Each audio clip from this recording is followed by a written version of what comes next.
اس کا ایک تعلق ہے اللہ کے پیارے محبوب صلی اللہ تعالیٰ علیہ وآلہ وسلم کے ساتھ۔ جس وقت یہ رابطہ حضور کی ذات کے ساتھ جڑا رہے گا، یہ چیز بالکل نکھری ہوئی، صاف ستھری اور پاکیزہ رہے گی، صرف دنیا میں نہیں آخرت میں بھی، یعنی ڈبل فائدے ہوں گے، دنیا کا بھی فائدہ ہوگا اور آخرت کا بھی فائدہ ہوگا۔ اور جس وقت یہ رشتہ خدا نخواستہ دربار مصطفیٰ صلی اللہ علیہ وسلم سے انسان کا کٹ گیا، پھر نہ وہ اس دنیا کا رہے گا اور نہ ہی اسے آخرت کے اندر عزت ملے گی، نہ ہی اسے نجات نصیب ہوگی۔ قرآن مقدس کی سورہ فرقان کی میں نے آیت پڑھی، یہ جو مضمون میں نے خلاصہ آپ کے سامنے ذکر کیا، یہ اسی آیت کریمہ کا خلاصہ ہے۔ اللہ کریم جل شانہ نے اپنے بندوں میں سے ایک بندے کا ذکر کیا اور فرمایا یوم یعد الظالم علی یدیہ، فرمایا قیامت کے وہ دن جس دن ایک ظالم اپنے ہاتھ کو اپنے دانتوں سے کاٹے گا۔ عرب کے اندر یہ صورتحال اس وقت ہوتی تھی جس وقت انسان کو کسی وجہ سے سخت افسوس ہوتا نا، تو وہ اپنے ہاتھ کی یہ پشت منہ میں ڈال کے دانتوں سے کاٹتا، دانت میں پکڑ کر اسے کاٹنے شروع کر دیتا۔ یہ سخت افسوس کی علامت تھی۔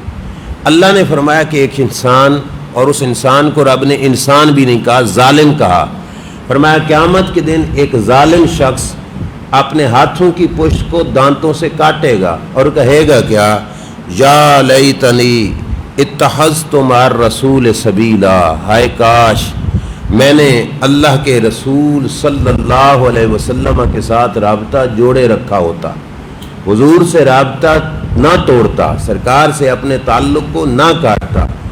یا ویلتا لیتنی لم اتخذ فلانا خلیلا، ہائے افسوس میں سرکار کو چھوڑ کر کسی دوسرے کے ساتھ اپنا تعلق نہ جوڑتا، کیوں؟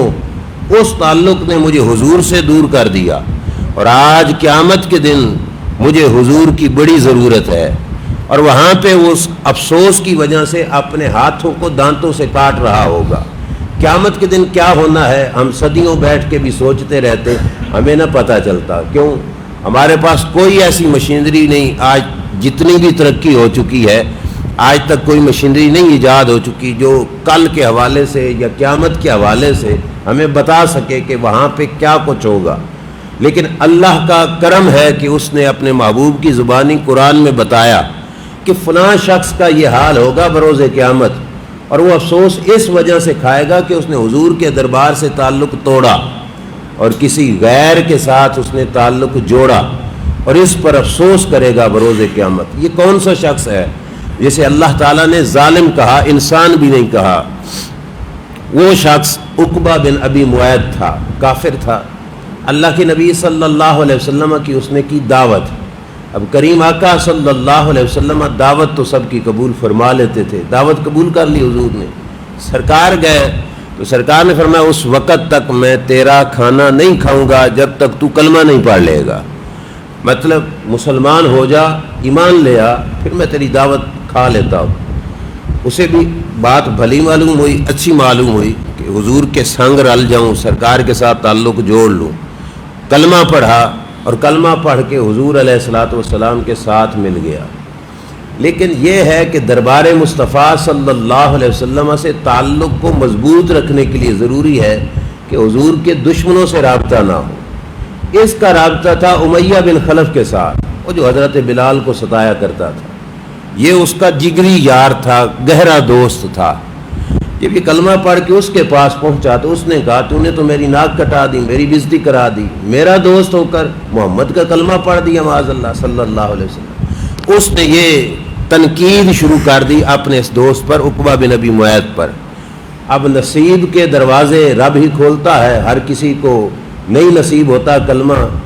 عقبہ بن ابی معیط نے کلمہ پڑھنے کے بعد اپنے دوست امیہ بن خلف کے کہنے پر کلمہ چھوڑ دیا، مرتد ہو گیا، حضور سے رشتہ توڑ بیٹھا، حضور سے تعلق ٹوٹ گیا۔ جب تعلق ٹوٹ گیا، مرتد ہو گیا، تو اللہ تعالیٰ اس کی حالت قیامت کے دن کی بیان کر رہا ہے کہ جب قیامت کے دن دو دھڑے ہوں گے، ایک ان لوگوں کا جن کا تعلق حضور سے رہا اور ایک ان لوگوں کا جن کا تعلق حضور سے نہیں رہا، اور وہ دیکھے گا کہ جن کا تعلق تھا ان پہ رحمتیں کتنی برس رہی ہیں، تو اس وقت اسے بڑا سخت افسوس ہوگا، جیسے کسی انعام والی چیز کو بندہ ہاتھوں میں لے کر پھر چھوڑ دے، پھر بندے کو بڑا افسوس ہوتا ہے کہ اس پرچی میں تو انعام تھا، میں نے اٹھائی ہوئی تھی، پھر میں نے رکھ دی اور دوسری اٹھا لی اور وہ نکل آئی خالی، تو بندہ افسوس کھاتا ہے کہ یار وہ پہلے ہی میں پکڑ لیتا اور اس میں انعام تھا، مجھے انعام ملتا۔ اب یہ افسوس کرے گا کہ میں اس راستے پر آ کر حضور سے تعلق جوڑ کر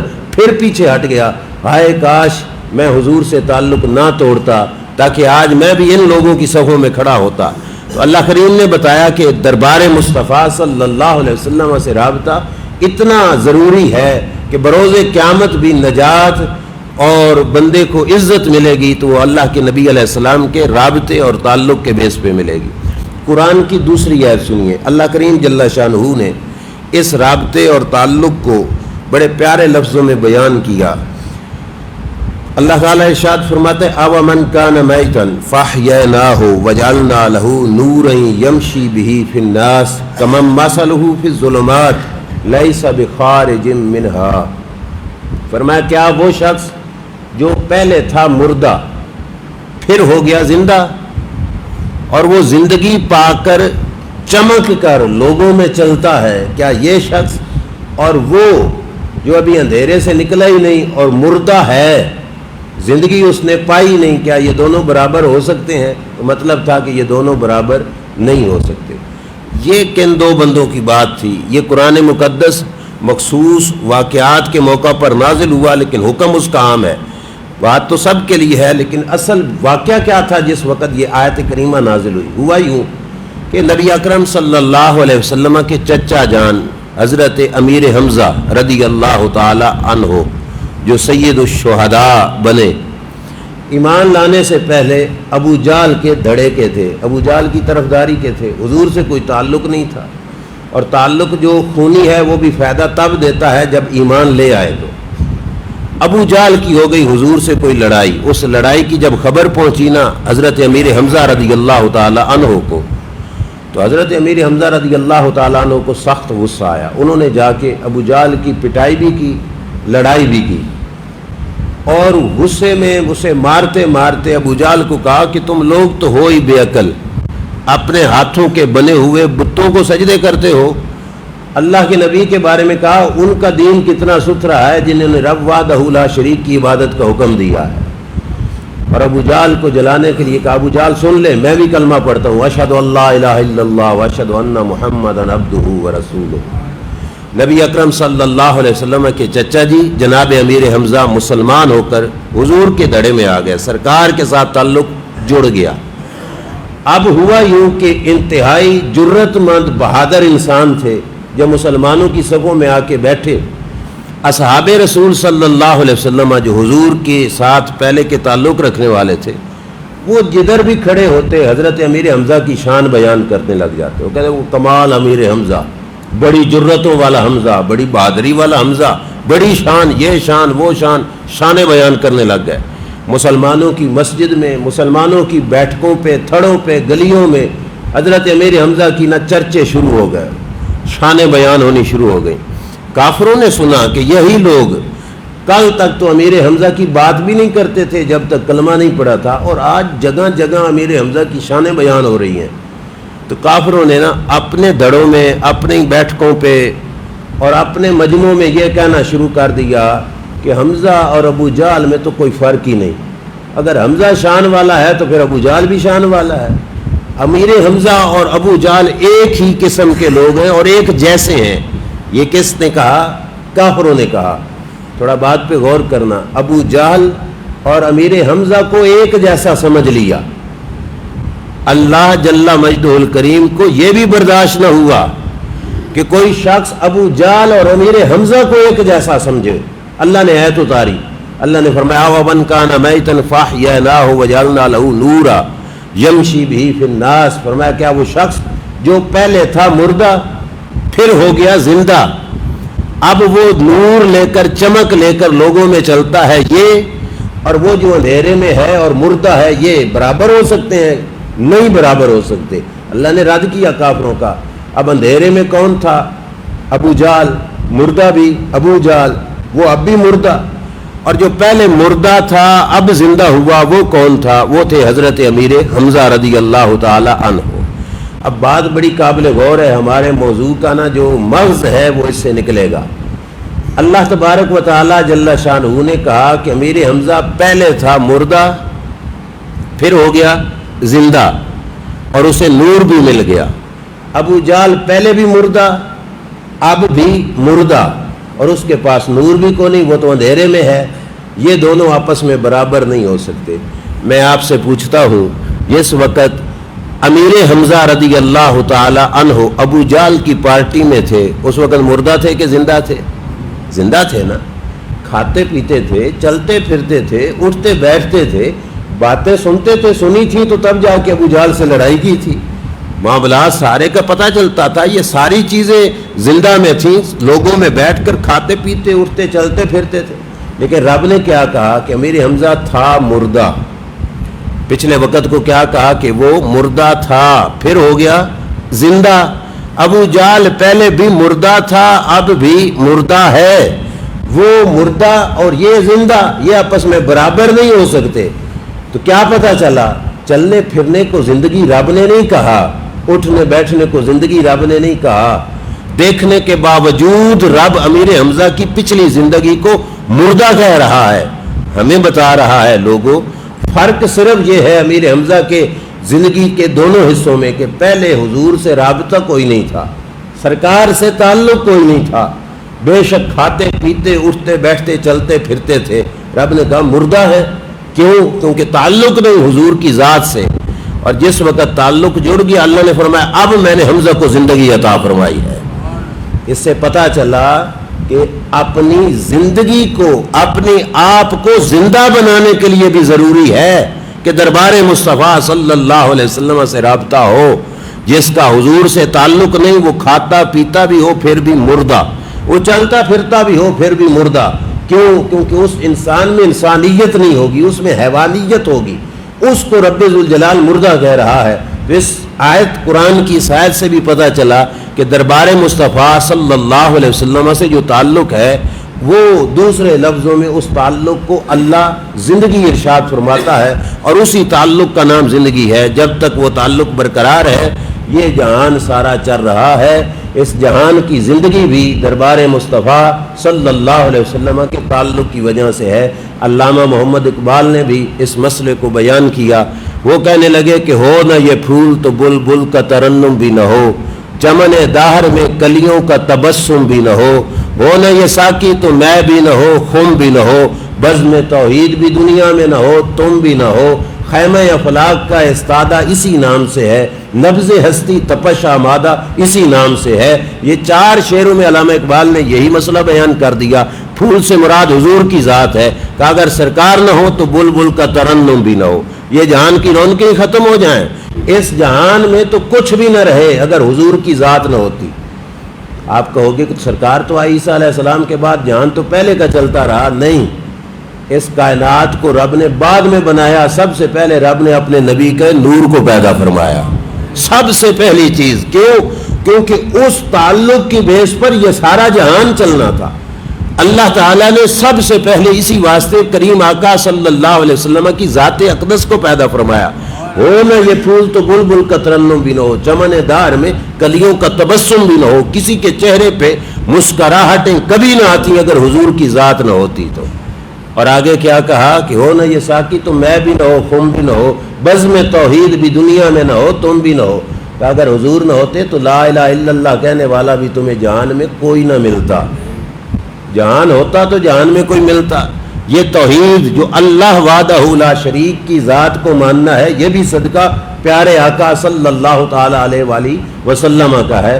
اور آگے کتنی بڑی بات کی کہ تم بھی نہ ہو، کہ بزم توحید بھی نہ ہو تم بھی نہ ہوتے۔ اللہ نے فرمایا تھا نا حضرت آدم علیہ السلام کو جس وقت وہ نام یاد آیا اپنی توبہ کرتے ہوئے کہ ایک نام دیکھا تھا تو رب سے پوچھا تھا کہ یہ نام کون ذات ہے، محمد کون ہے؟ تو رب نے کیا جواب دیا؟ حضور کی باقی شانیں نہیں، فرمایا ایک ہی جملہ، فرمایا لولا محمد لما خلقتک، اے آدم تھوڑے وقت میں تجھے کیا بتاؤں کہ محمد کون ہے۔ سمجھنا ہے تو ایک جملے سے سمجھ، وہ کیا ہے کہ اگر محمد نہ ہوتے تو میں تجھے بھی پیدا نہ فرماتا صلی اللہ علیہ وسلم۔ اس کائنات کی اصل حضور ہے، تو اس واسطے رابطہ حضور کی ذات کے ساتھ ضروری ہے۔ علامہ اقبال نے کہا کہ خیمہ افلاک کا استادہ اسی نام سے ہے۔ یہ آسمان کا چھت کھڑا ہے، یہ مسجد کے چھت کے لیے ہمیں 4 ستون بنانے پڑے، پھر چاروں طرف سے دیواریں بھی لگانی پڑی، نیچے گارڈن لگانے پڑے، تب جا کے یہ چھت کھڑی ہوئی۔ اور یہ مشرق سے مغرب تک اتنا بڑا چھت آسمان کا بغیر ستون کے کھڑا ہے۔ لوگ حیران ہیں اتنا بڑا چھت ستون کے بغیر، سہارے کے بغیر، ٹیک کے بغیر کیسے کھڑا ہو گیا؟ علامہ اقبال نے کہا میں بتاتا ہوں، خیمہ افلاک کا استادہ اسی نام سے ہے۔ اللہ نے عرش بنایا، عرش کے ماتھے پہ اپنے محبوب کا نام لکھا، حضور کے نام کے صدقے سے یہ بے سہارا بھی کھڑا ہونے کی طاقت رکھتا ہے۔ یہ ہے تعلق کا فائدہ۔ اگر تعلق ہو دربار مصطفیٰ صلی اللہ علیہ وسلم سے تو پھر کھاتا پیتا زندگی نہیں، وہ ختم بھی ہو جائے پھر بھی زندگی برقرار رہے گی، اور پھر بھی زندگی کا سلسلہ برقرار رہے گا۔ اگر تعلق کٹ گیا معاذ اللہ تو پھر وہ زندہ نہیں، وہ کھاتا پیتا شخص مردہ ہے۔ امیر حمزہ کو جو زندگی حضور کے سنگ رلنے کی وجہ سے، سرکار سے تعلق جوڑنے کی وجہ سے ملی، وہ زندگی ختم ہوئی، وہ زندگی ختم ہونے والی نہیں ہے۔ یہ جو احد کے میدان میں امیر حمزہ شہید ہوئے، کان بھی کافروں نے کاٹ ڈالا، ناک بھی کاٹ ڈالی، آنکھیں نکال لیں، زبانیں کاٹ ڈالیں، جگر نکال لیا، یہ زہری بدن کی زندگی تھی جو ختم ہوئی۔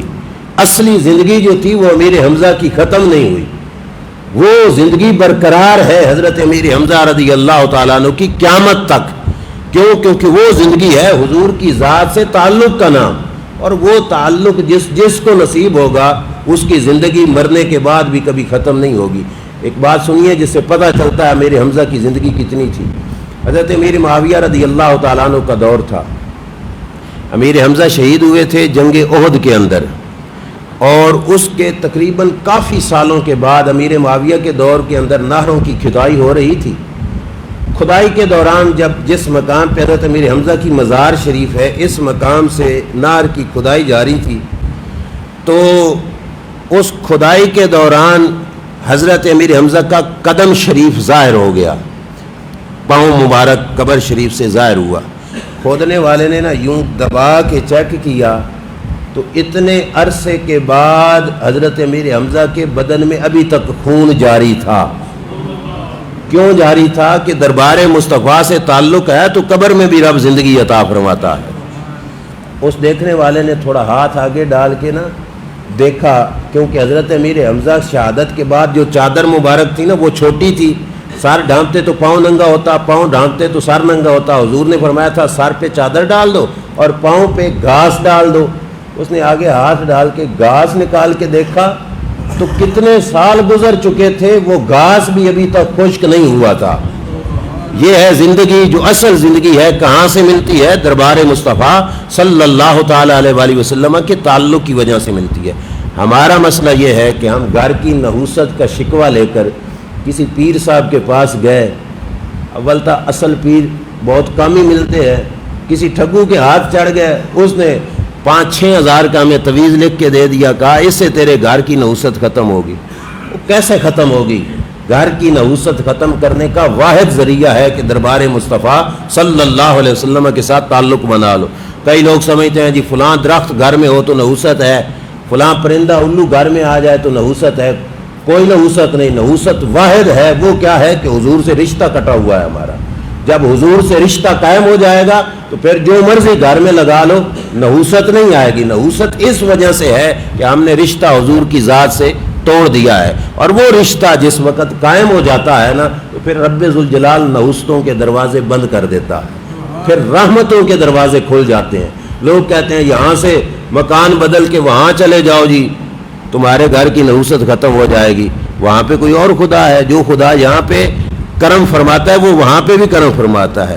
مکان بدلنے سے کیا ہوگا؟ ہاں یہ ہے کہ اگر اس مکان میں رہتے ہوئے تم حضور سے تعلق نہیں رکھ سکتے تو پھر بدلو، کہ تعلق رکھنے کے لیے میں جگہ چینج کر رہا ہوں۔ جیسے حضور نے مکہ چھوڑا مدینے چلے گئے، صحابہ نے بھی مکہ چھوڑا مدینے چلے گئے، لیکن اس وجہ سے کہ نحوست ہے اس واسطے میں یہ جگہ بدلو، اس سے نہیں، اصل چیز ہے دربار مصطفیٰ صلی اللہ علیہ وسلم سے تعلق۔ میں مثال سے سمجھاتا ہوں، ہو سکتا ہے بات سمجھ نہ آ رہی ہو۔ یہ بلب جل رہا ہے کس وجہ سے کہ بذریعہ میٹر اس بلب کا تعلق ہے بجلی گھر کے ساتھ، بجلی گھر سے بجلی ملی تو تب یہ روشن ہوا۔ اگر کسی شخص نے میٹر نہ لگوایا ہو، گھر کی وائرنگ اچھی کر لے، اچھی تار استعمال کرے، بہت بڑے الیکٹریشین کو بلا کے بورڈ لگوائے، اچھی قسم کا بلب فٹ کرائے، بٹن آن کرے، جلے گا؟ اب وہ کہے جی میرا تو بلب نہیں جلتا، چلو میں بازار سے جا کے نا کوئی زیادہ قیمت والا بلب لے کے آتا ہوں۔ وہ لاکھوں کا بلب لے کے آیا، پھر فٹ کیا، پھر جلے گا؟ اچھا بورڈ لگا لے پھر جلے گا، اچھی تار لگا لے پھر جلے گا؟ یہ ریپیئرنگ والا کام بعد میں ہوتا ہے، تعلق کا جوڑنا پہلے ہوتا ہے۔ یہ گھر کی ریپیئرنگ بعد میں کرنا کہ فلاں کام ہو جائے فلاں کام ہو جائے، پہلے اپنے گھر کا تعلق دربار مصطفیٰ سے جوڑو۔ جب دربار مصطفیٰ صلی اللہ علیہ وسلم سے جل گیا نا، پھر ٹوٹی پھوٹی تار بھی ہوئی تو بلب جلتا رہے گا، پھر گھر میں نحوست نہیں آئے گی، پھر کرم ہی ہوگا۔ آخری بات اور بات ختم، حدیث پاک ایک سناتا چلوں جس سے تعلق دربار مصطفیٰ کا اس کائنات کو کتنا فائدہ دیتا ہے۔ سرکار کا وصال شریف ہو گیا، وصال شریف کے بعد مدینہ شریف کی سرزمین پہ قحط پڑ گیا۔ قحط کی وجہ سے لوگوں کی موت واقع ہونے لگ گئی، شدید قحط پڑ گیا۔ لوگ اس قحط کی شکایت لے کر حضور کے گھر آ گئے۔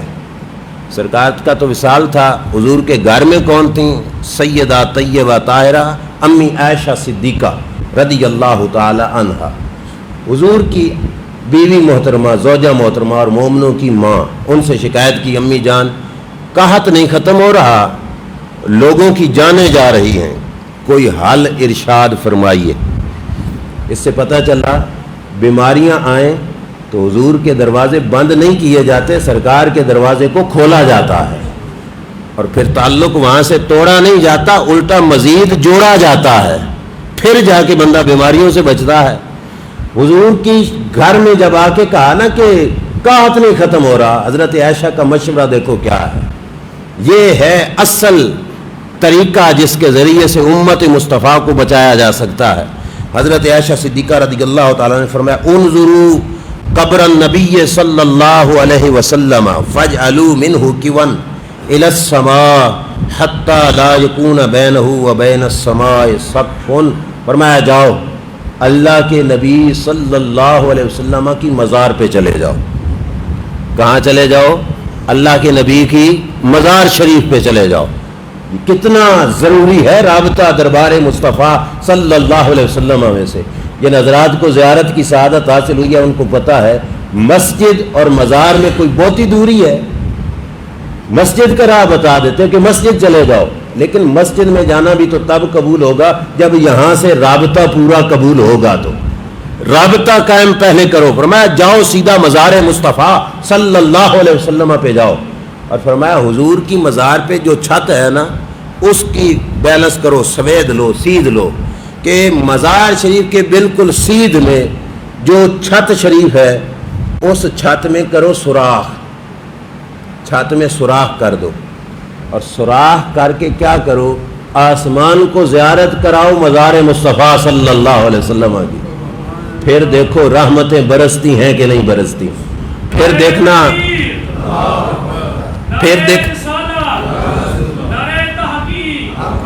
پھر دیکھو کہ بارش برستی ہے کہ نہیں برستی۔ صحابہ گئے مزار مصطفیٰ صلی اللہ علیہ وسلم پہ، جو بند جگہ تھی وہ بھی کھول دی، چھت کو کھولا۔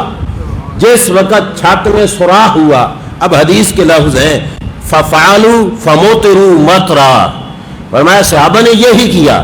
اب صحابہ یہ بات لے کے بیٹھ نہیں گئے کہ امی جان یہ کیا بات ہوئی، ہم بارش کے لیے کہنے کے لیے آئے، تم کہتے حضور کی مزار شریف کے چھت میں سوراخ کر دو۔ چھت میں سوراخ کیا، جس وقت سوراخ ہوتا گیا آسمان نے مزار مصطفیٰ کی زیارت کی، رب نے رحمتوں کی بارش نازل فرما دی۔